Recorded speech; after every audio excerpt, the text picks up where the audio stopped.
Boa noite, professor. Esse é o nosso trabalho, que é composto por mim, Pedro Diniz, Pedro Ivo, Davi, Thaís e Igor. Então, o nosso trabalho é análise de desempenho e arquitetura de LLMs locais usando RAG. A ideia é mostrar como esses modelos funcionam quando executados direto no computador, sem depender de uma nuvem.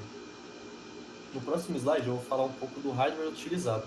Para os nossos testes, usamos uma máquina com Ryzen 5 de 5600X, que tem 6 núcleos e 12 threads. Também utilizamos 16 GB de RAM, DDR4 e 3200 MHz.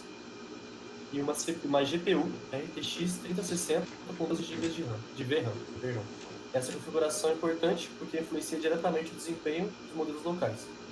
Já em contexto objetivo, o objetivo do projeto é medir o custo de processamento de um sistema RAG rodando com hardware local. A gente analisou principalmente duas etapas: a indexação, que exige bastante da CPU e da memória, e a interferência, que é a geração de texto podendo usar a GPU e a CPU.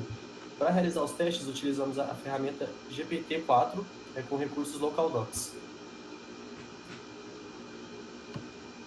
A gente criou um protocolo de teste com 15 perguntas, organizado em 3 categorias: recuperação simples, geração longa e perguntas armadilha. Bom, agora eu vou falar a parte da indexação. Essa fase ela avalia o processo de carregamento do modelo, de embedding e vetorização de documentos. A gente observou um pico, né, de memória RAM, ela subiu para 11.3 e o tempo gasto foi 46 segundos. A gente identificou também um gargalo, né, que foi o componente limitante, né, que foi a própria memória RAM, que ela acabou operando próximo ao limite físico da máquina. Continuando, eu vou falar do comparativo, né, de CPU e GPU. Essa fase ela compara o tempo de geração de texto, né, interferência longa, utilizando duas configurações de hardware. O CPU, que foi o Ryzen 5 5600, e a GPU, que foi a 3060, né, RTX. Bom, o tempo de cada um do Ryzen foi de 13,5 segundos, da RTX foi de 4,5. A gente notou um ganho de performance, né, para as tarefas de interferência de geração longa. A GPU oferece uma aceleração de desempenho significativa, sendo a alternativa recomendada para a otimização de velocidade. Bom, vou falar para vocês um pouco sobre a nossa arquitetura. Primeiro é o gargalo da CPU, dividimos em duas etapas: o fluxo de controle, onde a CPU possui poucos núcleos, sendo ela 6, otimizado para latência e tarefas sequenciais complexas. Ela não foi desenhada para o paralelismo massivo necessário para cálculos matriciais de IA. Agora, as instruções do SIND, embora utilize instruções vetoriais, a CPU não consegue competir com o overclock necessário de uma GPU dedicada, resultando em maior latência na geração de tokens.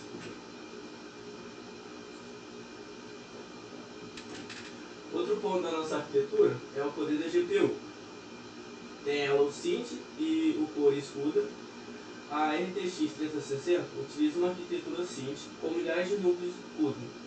Isso permite processar milhares de operações de ponto flutuantes simultaneamente, ideal para a multiplicação de matrizes exigidas pelas camadas LLM. O OFAD transfere o processamento para o VRAM, liberando a CPU. Agora eu vou falar um pouco da parte de hierarquia de memória e gargalos. Basicamente, o que o Igor já tinha falado da indexação e inferência, falando sobre um pouco sobre o gargalo na RAM. É que o pico de 11,3 GB em uma máquina de 16 deixa pouca margem. Acontece que sobrecarrega muito. E na parte da VRAM, a gente percebeu que com 12 GB de VRAM é possível carregar um modelo inteiro sem nenhum problema. Agora falando sobre nossa conclusão e recomendações, então a gente chegou na conclusão que o mínimo funcional de RAM é 16 GB e para ficar fluido, 32 GB fica bom. De VRAM, o mínimo é 8 GB e o ideal é mais de 12 GB. E da CPU, o mínimo é 6 núcleos e para ficar bom é mais de 8 núcleos. E a gente agradece pela atenção.